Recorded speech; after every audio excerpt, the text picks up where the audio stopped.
Welcome back to the Savage Nation. We have with us my good friend, roll the drums, the big TV star about to launch a new time slot on Fox News, Laura Ingraham, line 10. You're on the Savage Nation. Hey, Mike. How are you?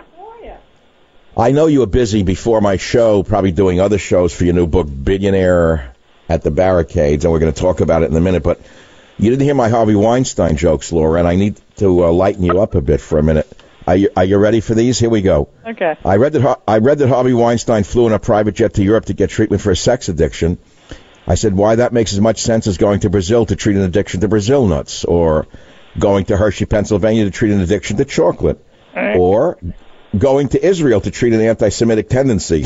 Sorry, Laura. They may sound corny, but I woke up laughing writing these this morning. Oh my! I knew I was gonna have fun with you today. How are you? How's the tour going? It's good. You know, I love writing books. I love talking about the issues of the day, but putting a frame around them. You know, everyone's always puzzled by why is Trump doing this, or why the fight with Corker, and they're usually people who haven't listened to your show or my show, because they don't get that conservative populism has actually been really, really popular since since Buchanan, before him, Reagan, before him, even Nixon with the silent majority and law and order, and complaining about big media. I mean, successful presidents have all had a populist core to them, and Trump really took it to the nth degree by taking on the Bushes, the Clintons, and the bipartisan cabal that has run this country into the ground, as China has been. Tell me, Laura, what was the first time you met? When did you first meet Donald Trump? I met him in 1999. I think it was 1999, 2000, something like that. I can't remember which exactly year, but he was introduced to me by a good friend of mine, and we had lunch in Manhattan, and I was always like kind of rolling my eyes, like, Donald Trump, like, oh my God, Donald, why do I, it was a friend of a friend, and he just thought it would be a fun lunch. So he walked in, and I thought to myself, oh God, he's just going to be one of these blowhard billionaires who just talks about himself, and I was like, why am I here? And I realized at the end of this lunch, Michael, is when I had just gotten into television. So into radio. So it had to have been 2002. Pardon my getting the year wrong. And the entire lunch, I realized by the end of it, he had asked me about, how do you make money in radio? How does the ad split work? How do you get your affiliates? Like, he was just absolutely probing me for all pieces of information about the. So he wanted to go into radio before he became president. He probably would have been a better talk show host. Well, I think he'd be good. But the point of it is, it's not just that maybe he was interested in radio. He's actually just a really curious person. He wanted to know about my parents and my mother, and why I became a conservative, and what was it about Reagan that drew me in as a young conservative. So he was really curious, and I don't think he talked about himself for more than like 2 or 3 minutes. He was talking Laura, let's clear the air. With the Harvey Weinstein groping scandals that are coming out, I'm going to lay a question on you, and I don't know the answer. You never thought I was going to ask this. Did he ever suggest anything inappropriate with you? Who? Donald Trump. No. Oh my well, I'm asking, Laura, because there's so much garbage out there about everything. I think that's a very important statement. I mean, not only not that, but I don't know anyone who has ever said that, who has ever even said that. And I know a lot of people who know him. Now, was he a single guy in New York for a long time? Yeah. Did he have a couple of marriages that didn't work out? Yes. Is he a perfect person? Absolutely not. But I want to be very clear here. The people in Hollywood who were doing the big cover-up of the mob boss Harvey Weinstein, with what he was doing and brutalizing these young girls and brutalizing people who were vulnerable and at the very beginning of their careers. Comparing a serial sexual abuser to someone who made some off-color and frankly disgusting comments to Billy Bush is just such a bad effort at moral equivalency. It's so transparent.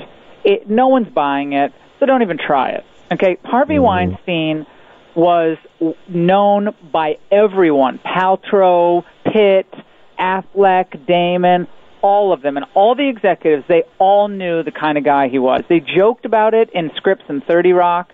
They joked about it at the Oscars, and everyone was laughing. Oh, isn't that funny about someone talking about you'd have to blank Harvey Weinstein. Everyone was joking about it, laughing about it. Well, there were young lives that were destroyed by him, and people who threatened to tell what was going on, their careers were destroyed. And I'm going to be pursuing this story for the next couple of weeks because I happen to have a couple of really good sources on this. But this is just the tip of the iceberg. Let me ask you, your book, Billionaire at the Barricades, you call it the populist revolution from Reagan to Trump. Let me ask you a question. You worked for Ronald Reagan. How was he able to hold together all the different strains of conservatism while attracting blue-collar Democrats? Is that, by the way, and by the way, is that just impossible to do today? Well, he had the advantage of, number one, a country that was besieged by the Soviet threat. So Soviet Russia at the time was the big threat to U.S. freedom and U.S. survival. That threat and beating back the Soviets did bring everyone together, and the disastrous administration of Jimmy Carter brought everyone together, going, oh my gosh, we have to beat him in the general election. But remember, the Cato Institute, by 1988, after Ronald Reagan had slapped tariffs on Japanese motorcycles, 45% tariffs to save Harley Davidson, the Cato Institute in 1988 wrote this nasty, long article about how Ronald Reagan was not a free trader and how Republicans shouldn't follow in the footsteps of someone who would put temporary tariffs on steel and protect an entire American industry. And that was the beginning of the real expose of what was happening in the Republican Party. It was the beginning of a crack-up that took a long time to really... But Laura, you're a big fan of Donald Trump even to this day. I know when we were in Florida together last, was it February, and Newsmax put that dinner together. You and I were at the same table. Remember that? Yeah, it was a lot of fun. It was a lot of fun. It was a great dinner that night at Mar. But you say that Trump's agenda should not be taken in isolation, but it is really the fulfillment of a movement's yearning. So having said that, and being a big supporter of Donald Trump, I assume you're still a great supporter, do you think he can survive what's being thrown at him? It's not going to be easy. I don't know. I don't have an answer to that. I do think that he's best suited to actually bring the country back from what is a pathetic state. And will he be successful? I mean, I don't know. He has to contend with the media that wants him impeached, and a Democrat Party that wants to destroy him, a prosecutor that is completely untethered by any accountability, in a Republican Party that wants to go back to the old days when they got fat and happy and the middle class got hosed. So he's a man against the world. He's a man against the world. How can he move forward? Let's look at his agenda together, Laura. You're right, billionaire at the barricades, fine. So he started the populist revolution, right? He continued. And was going fairly well. Has he achieved any of that populist revolution? I can think of one thing. He stopped, for example, the travel ban was just basically upheld yesterday by the Supreme Court. That's a huge victory, isn't it? A huge victory. The court decided not to take the case. They had to rewrite the original rule. That was kind of a flub right out of the gate by the Trump people. But they were new at politics. They've learned a lot in 10 months. I think he has. You know what I think he's done? He's held up a mirror to the failures of the establishment. Now, we know now where everybody stands. We know where the Republican establishment is. They would rather not pass legislation, but just kick the can down the road and hope the voters turn out every 2 or 4 years. I mean, they had the chance to do Obamacare. They couldn't do it. And they called Trump stupid. And just on things like the national anthem, Michael. Remember all the people 2 weeks ago who said, why did Donald Trump wade into this? This is bad for race relations. I think it was great. It was exactly the kind of thing that we need in the country, calling out the phonies and the frauds, putting up a mirror to what they were doing, and then letting the people react. I think it was off the cuff, and it was kind of a gut move by him and during that Luther Strange rally. And I think he was pissed about the Luther Strange endorsement that he did. But his instincts are actually really good. He has great instincts, better than. So Trump is as crazy as a fox, in other words, in your opinion. He's turned the establishment into a punching bag for the voters, which it needed to happen. And he's now cut a deal with the Democrats on the debt ceiling. That needed to happen. It was incredibly popular what he did, and now he has the people behind him. He's more popular than the conservatives on Capitol Hill, the Republicans on Capitol Hill. We're getting rid of Bob Corker, who's a disaster, who gave us the Iran deal. And one by one, we're gonna take back the U.S. Senate and the House of Representatives and give it back to the people. Because I want to ask you a question about his personality. You write Billionaire at the Barricades. That's your book. I love it. You know him better than I do. You've met with him many times. You've flown on Air Force One. I think I can say that, correct? Yes. Okay. So you've gotten to know him a lot better than I have. You know his personality. You know how he's made and what makes him tick. Can any man on earth survive this much enmity? That's what I want to know. I don't know how I couldn't take it. If I was that hated by so many people, you know what I'd say? You could all go to hell, and I would just walk off the stage. Take it and let someone else run this garbage. How can he take this? Well, I think the election and winning tells us the kind of person he is. I mean, if you would have told any of these other Republicans that tried to run, and let's say Donald Trump didn't run, and if it was Jeb Bush and he had the Republicans, the Democrats against him, the never Bushes, let's say he had all of that, and the media and Hollywood, these people would have wet their pants. I mean, they would have just gone running home. Trump endured that Billy Bush embarrassment, the Billy Bush tape thing. All these people were telling him to drop out. He looked at me and said, "Are you kidding me? This is the country. We got to save the country. I'm not a perfect person." But I love this. I want to ask you something. You say in your book, Billionaire at the Barricades, the populist revolution from Reagan to Trump. Okay. Don't you think that most people feel you need to have grown up in a working class neighborhood and be from the lower middle class in order to be a populist, Laura? I think most people who don't really understand what populism is might think that. But we go back to Ross Perot, and Trump himself. Pat Buchanan was more of a working class Catholic. But even, Ronald Reagan obviously went to Eureka College. He had a really tough upbringing. But he was head of the Screen Actors Guild. He was governor of California. He hung around with a lot of Hollywood celebrities. He was a Democrat. But who understood the working class better than Reagan? So it's not about where you grew up. It's whether you trust the wisdom and the understanding of the common, ordinary person more than you trust unaccountable, faithless bureaucracies. Do you want to give more power back to the regular people, or do you want to empower things like the World Trade Organization or the UN, or pick your poison in the EPA or any of these other government bureaucracies? So the populists believe this is the people's country. Trade should work for them. Period. Right. Well, when I come back, I'm going to open up the lines to Laura Ingraham. We're only going to have a few minutes, but maybe some lucky people will get on to speak with you about your new book. The phone number is 855-407-2822. If you want to speak with Laura Ingraham, a new book, Billionaire at the Barricades, that is the number to call. Welcome back to the one and only Savage Nation. I've done something for Laura I've never done for anyone in my life. I put her book and her picture ahead of mine on my own Twitter feed, Facebook, and website. Laura, do you know I did that for you? Could you believe that I did that for you, Laura? Well, Teddy will be happy. Very smart. Teddy, not Laura. Well, let me take a couple of calls for Laura with a new book, and we're going to hear about her tour coming up and all of that. I don't know if we have time for more than one call. We're swamped. Greg on KSFO line 8, fire away. What do you want to ask Laura Ingraham? I'd just like to ask Miss Ingraham if she's going to have Dr. Savage on her TV show. Ooh, Laura, I didn't set that call up. Do you want to answer it or not? Did she leave the studio? I don't know. What happened to Laura Ingraham? Wow. I guess we lost Laura. Laura, are you there? I'm there, yeah. Yeah, did you hear that question? I did not set it up, honestly. Do you care to answer it or not? I didn't hear it. There's nothing that came through over the line, so you'll have to keep me in suspense or tell me.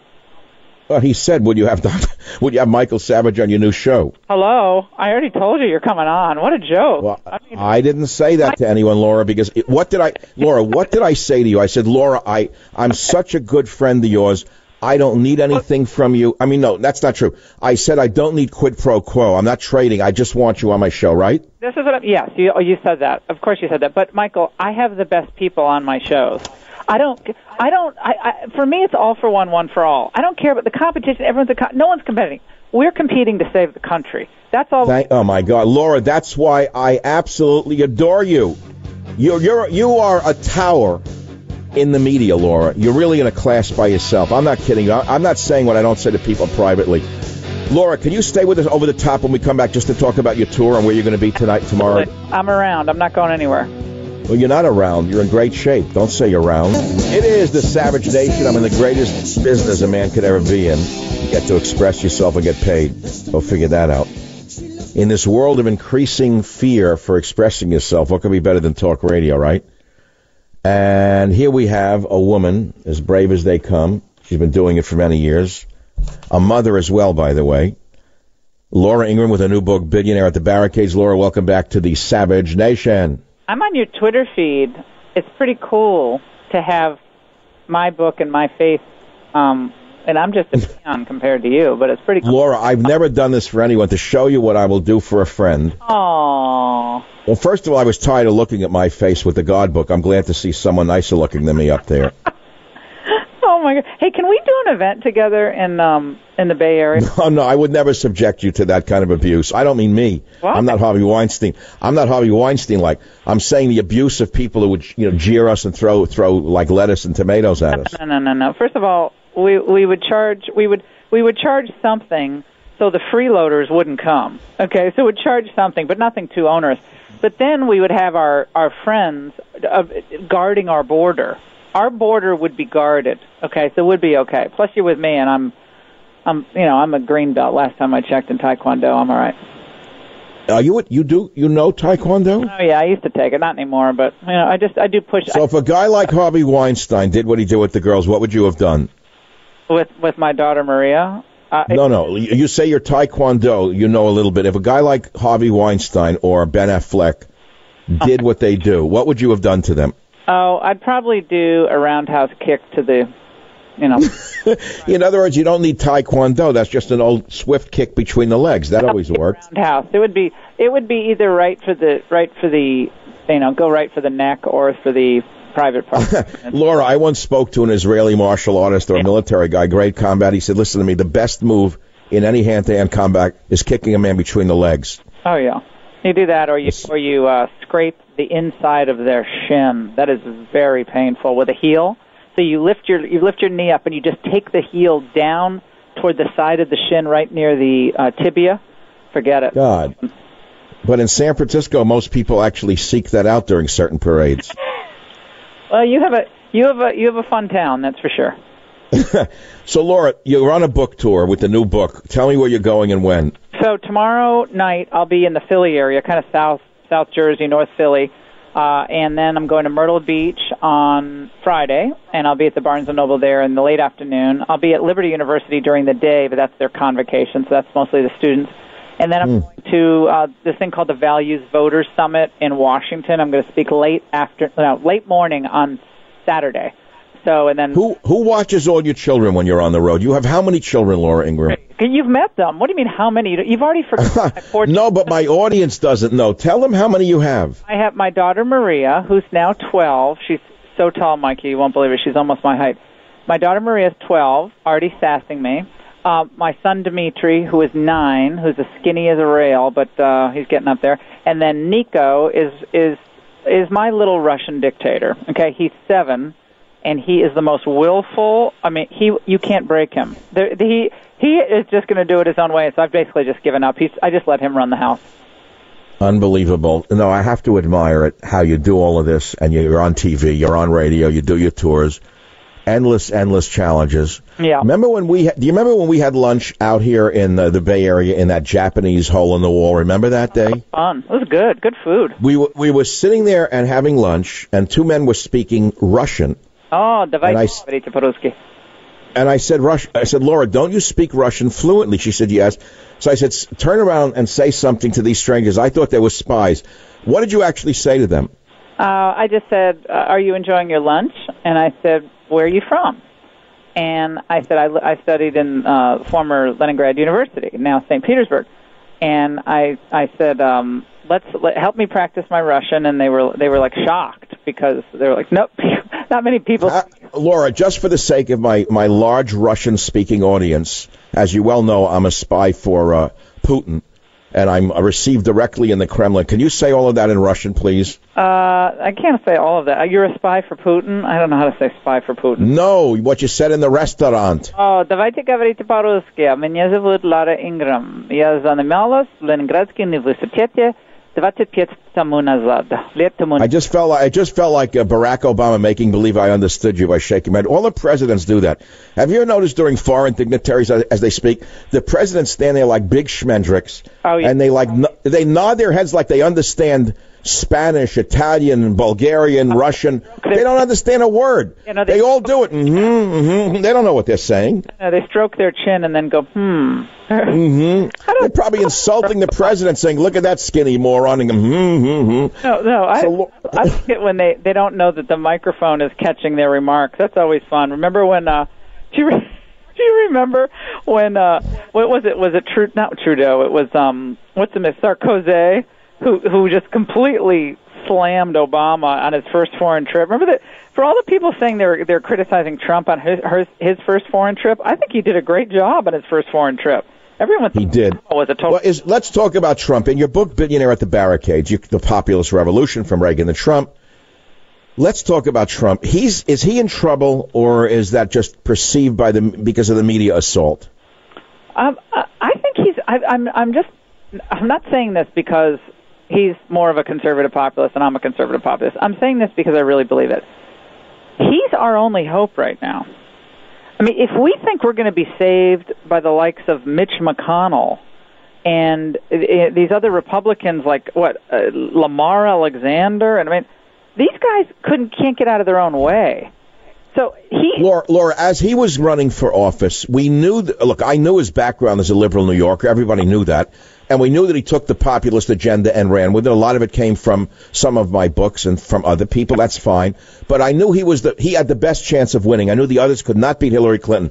All right. So as it was getting closer and closer, I said, look, if we get 50% of what he promises, I would consider that a great victory because it'll be 150% more than we would have gotten from Hillary. And then toward the end, I narrowed it down to about 20% of what he promised. Even if we got 20% of what he promised, it would be 120% more than we would get from her. I think that's still a good analogy. That's a terrific analogy, and I'm telling you, if for some reason one of these other Republicans had been able to beat Hillary, which they couldn't have, but let's say they could have, who thinks that Jeb Bush would have done anything except expand our trade deficit with China? Who thinks Jeb Bush would have done anything except get us into another war, and for sure give amnesty to all these illegals, and for sure put another Anthony Kennedy on the Supreme Court?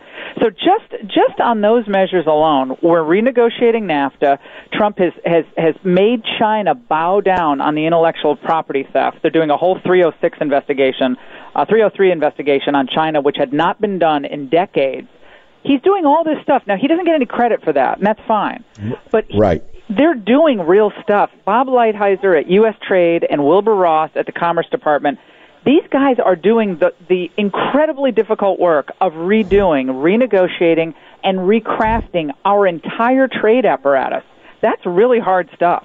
That in and of itself will make the lives of average Americans better. So he has his foibles, he has his issues, we all do, but this man loves this country and he wants to win. These other Republicans want to respect their Democrat colleagues, go out for a drink at the end of the day with their Democrat colleagues, and go to their fancy conferences. Donald Trump wants to win. That's what he wants to do. We're listening to the one and only Laura Ingraham, who, as you well know, is a regular voice on Fox News. She has her own show and is moving to an earlier time slot. She is a mother of 3, a cancer survivor. I'm sorry to have to say that, but I'm very proud of you to keep fighting, Laura. You're amazing. I don't think people know that you're also a brilliant legal scholar and that you were once a clerk for a Supreme Court justice. Can you just, in a minute or less, tell people about that part of your brilliant background? Well, I went to the University of Virginia Law School after I worked for President Reagan. I thought it was important for me to kind of take the education up a notch, and I thought, being a prosecutor was what I wanted to do. And so I went to law school, and then I clerked on the Federal Court of Appeals in Manhattan. So I walked through the trade centers every day on the way to court, and then I got a clerkship with Justice Thomas on the Supreme Court. I was a white-collar litigator for 3.5 years at Skadden Arps, which is a big New York law firm. I wasn't really happy, and then I tried my hand in the media, but the law background really helps me every day in what I do on the air. So I'm glad. Do you wish you had stayed in corporate law? Not for a millisecond. Not for 1 nanosecond do I wish I was still in a big law firm. It was a nightmare for me personally. It's good for some people, but it's still... Laura, let me take one quick call. I know you got to run. Hold on. Here's a great caller out of WABC in New York. Eunice, line 4. What's your question for Laura Ingraham? Should Donald Trump fire Robert Mueller? Because he's supposed to investigate one thing, and now he's looking into completely... Right. Laura, let's take that answer while the gentleman hangs up, because I have said on the air he should fire Mueller. What do you think, Laura? I don't think that's the way to go. I mean, he has the constitutional right to do that, but I don't think firing Mueller is going to advance the Trump agenda. I think it's going to mire him back into the same the same non-story that has already given him a pain. I mean, the special counsel is a problem. It's a real problem. But I think he probably shouldn't have fired him the way he did. He fired Comey the way he did. He could have kicked Comey upstairs or done something else with Comey. I think that was an unforced error. I was also told by an insider that the reason Trump cannot fire Mueller, even though he's constitutionally permitted to do so, is that Congress could immediately reappoint Mueller, and that would be a real problem at that point. The minute I come back, we have time for a couple of quick calls to Laura Ingraham about her new book, which is called Billionaire at the Barricades. I will be right back. Join the Savage Nation. Call now, 855-400-SAVAGE, 855-400-7282. Savage. Welcome back to the Savage Nation. That's an old-timer from the early days of my show. We're going to finish up. Laura has to go right after this segment. When I come back, I'll talk about stories you're not going to believe. I swear I haven't heard these anyway yet today. California permanently eliminated the high school exit exam requirement to make sure more sub-morons can get diplomas that are useless. White House requests $5 billion to ease the Puerto Rico fiscal crisis. Expect tax raises. Swedish death cleaning is the morbid new way to declutter your life. I like that topic.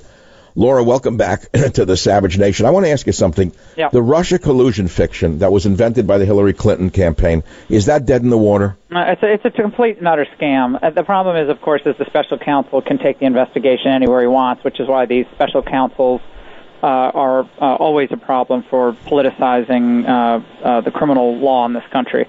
I don't think there's anything there, the Russia collusion. If there was, they would have already come out with something. But when they have unending funds to use to investigate anybody, I mean, it really is true, as Brendan Sullivan said all those years ago, you can indict a ham sandwich if you want to indict a ham sandwich. So that's a problem. But why should a prosecutor who was brought in to investigate a specific allegation of collusion with Russia to tamper with the election, when we know that was fabricated by the Clinton camp, why should he now be able to investigate anything? How does that happen? You're the lawyer, not me. Well, because the way the letter by the Deputy Attorney General was written, and the way the special counsel statute is written, it allows them to investigate potential criminal wrongdoing that they discover while they're doing their investigation. So that's how they phrase it. I'm paraphrasing it, but that's essentially what it says. It's very broadly worded. So the investigation that they undertake has to be directed toward uncovering a supposed Russian tampering with the election story. But while they do that, if they bring in a witness, and that witness is Mike Flynn, and they say, well, General, tell me who else came into Trump Tower in March of 2015. Well, I don't remember. Okay, well, let's subpoena those documents. And then when they subpoena the documents, they get other documents. Oh, this looks interesting. Let's go down that rabbit hole. Bring in that witness. And then it sounds like the ex-Soviet Union, doesn't it? Like the Stasi. It's a star chamber. Yeah, it's a star chamber, and several, of course, Hillary devotees and lawyers who actually worked for Hillary Clinton are actually working on the investigation. Well, that's why America's political system is crippled, and the American people know that it's crippled. The American people know that most politicians are do-nothings. They have no faith in the system at any level, neither party. And that brings us back to Donald Trump in your book, Billionaire at the Barricades. The populist revolution that you're talking about, is it dead in the water, or is there anything left to hope for? No, I think that Donald Trump, slowly but surely, is exposing the fault lines of American politics. So no longer can the Republicans and the Democrats just go behind closed doors and cook up a deal that surprises the American people, or that they can no longer just go campaign on one thing and then govern another way. He's going to call them out, and that's a powerful thing.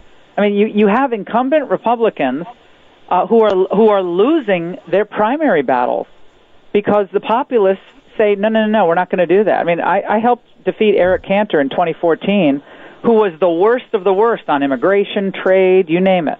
And where is he now? Where is Eric Cantor now? Working in a five and dime somewhere in Brooklyn? Working for a financial firm in Manhattan. That's what he's doing. And he's writing op-eds for the New York Times criticizing. Unbelievable. Well, Laura, look, I wish you the best on your book tour. When you go to a bookstore, do you have security, I hope? Oh, yeah. Have you had any numbskulls try to, like hurt you or anything? No, not yet. I mean, they say some nasty things every now and then, but, I honestly do not care what anyone thinks of me except maybe my family and my dear friends like you. Other than that, I really don't care. I'm glad you said it. I was going to be insulted if you didn't. I was hoping you cared what I think. Come out to Philly tonight. I want all the Savage listeners to Philly, yeah. I want a Philly cheesecake sandwich. My heart needs it badly. Laura Ingraham, I wish you the best. Billionaire at the Barricades. I think it's going to do very, very well. I think it's a book for its time. Just take it easy on the tour. Remember, your life doesn't depend on it. I'm talking like a brother to you. No, it doesn't. In other words, if it makes it, it makes it. If it does big, small. Laura, what does it really matter at the end of the day? You have a beautiful career on television, radio, great children. You have me as a friend. What more do you need in life? Oh, I want to be number one. That's what I know. I know. Competitive edge. You come from an athletic background. I get it. Laura Ingraham, thanks for being with us on the Savage Nation.